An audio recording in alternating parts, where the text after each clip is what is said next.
Registered Phenomena Code, 025. Object Class, Beta Orange. Hazard Types, Sensory Hazard. Containment Protocols, RPC-025 is to be secured in a locked room at all times. Room access requires the supervision of staff with Level 3 clearance or higher. Every 103 hours and 20 minutes, 4 days, 7 hours and 20 minutes, a Class D personnel hereafter referred to as tribute will enter the room while handcuffed and accompanied by one member of security wearing a hazmat suit.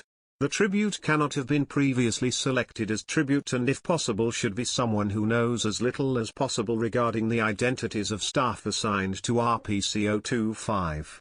The security staff will place RPC-025 on the tribute and ensure that it does not become damaged in the process. After having worn the RPC, the tribute and room are assessed for any potential danger before the tribute is retrieved from the room.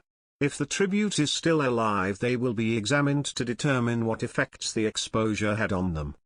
Description: RPC-025 is a pair of full-rim metal eyeglasses. The frame is made of polished steel.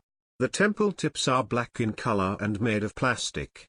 The lenses are primarily glass but also contain an unidentified substance and are tinted dark.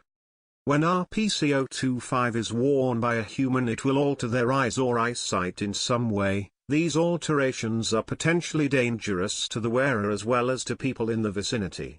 If RPC-025 goes for approximately 103 hours and 37 minutes without being worn, it will cause someone in the vicinity to have their eyes turn into molten lead. So far this has always resulted in death. Tests have been done on isolating RPC-025 up to a 3 km radius, but no range for this ability has been established, other than it tends to affect those nearest to it. If someone who has already worn RPC-025 wears it again, there will be no effect and the time will not reset. If damaged, the item will restore itself over time, however it will be unable to accept tributes until restored. Blindness, total loss of eyesight is the most common effect, occurring in 18% of cases. Improved eyesight. Range of eyesight expanding to include infrared. Range of eyesight expanding to include ultraviolet. Permanent inflammation of the eyes. Crying fluorosulfuric acid, as the cost of long-term hospitalization caused by this is too high, Class D personnel showing this effect will be terminated. Change of eye color.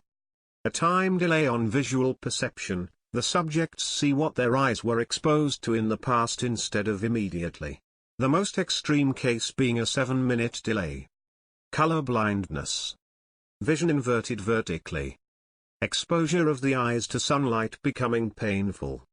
Up to 7 additional pairs of eyes growing in the eye sockets, noted to be extremely painful as the lack of space for the new eyes puts pressure on the interior of the skull. The new eyes will regrow if surgically removed. Enhanced night vision. Eyeballs incinerated. Log of observed rare or unique effects of having worn RPC-025, case number 23, the subject perceives all human skin as transparent. Case number 38, the subject perceives all vision from the point of view of another person, later confirmed to be a woman living in Strasbourg, France. Cases number 46, number 73, number 136, a swarm of an unidentified species of insect burst from the subject's eyes. In case number 46, stings from the insects caused the death of 2 personnel and the injury of 5 others, resulting in an increase in security and containment procedures.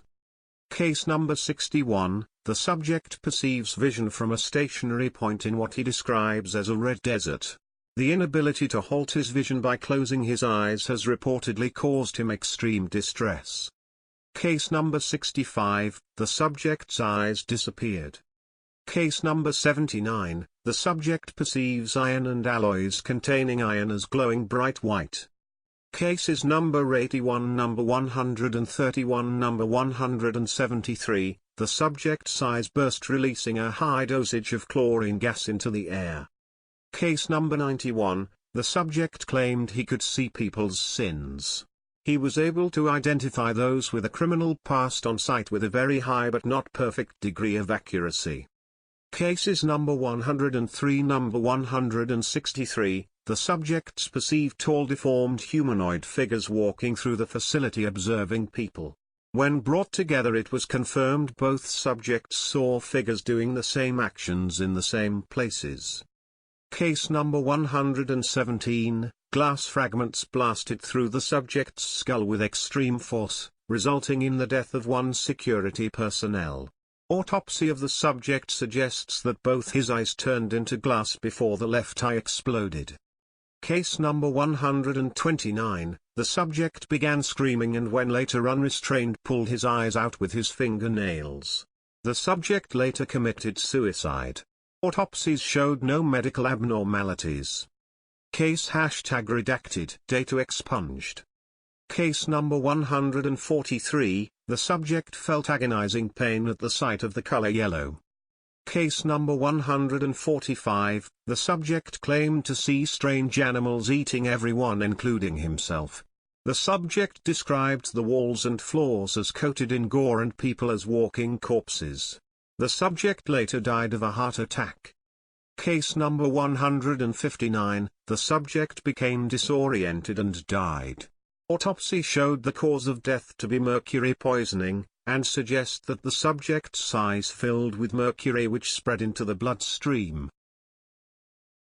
Note: all instances beyond the first 186 cases have been retroactively classified and can be found in file redacted with Level 3 clearance. Addendum: early cases of people's eyes turning to molten lead due to a tribute not being offered to RPC-025 appeared to be semi-random and primarily targeted by proximity. Later instances all affected staff who were directly in charge of RPC-025. This led Dr. L. Friedman to hypothesize that the object was sentient, aware it was being contained and able to target specific people at when not offered a tribute. Seeing as RPC-025's only contact with anyone on site are the tributes and supervising security, it was hypothesized that it may be gaining knowledge from the tributes in some way. As a test, the tribute in case #redacted was convinced that another Class D personnel referred to as Mr. X was the staff member in charge of overseeing the study of RPC-025. In the next 103 hours 37 minutes cycle no tribute was offered and the person targeted was Mr. X.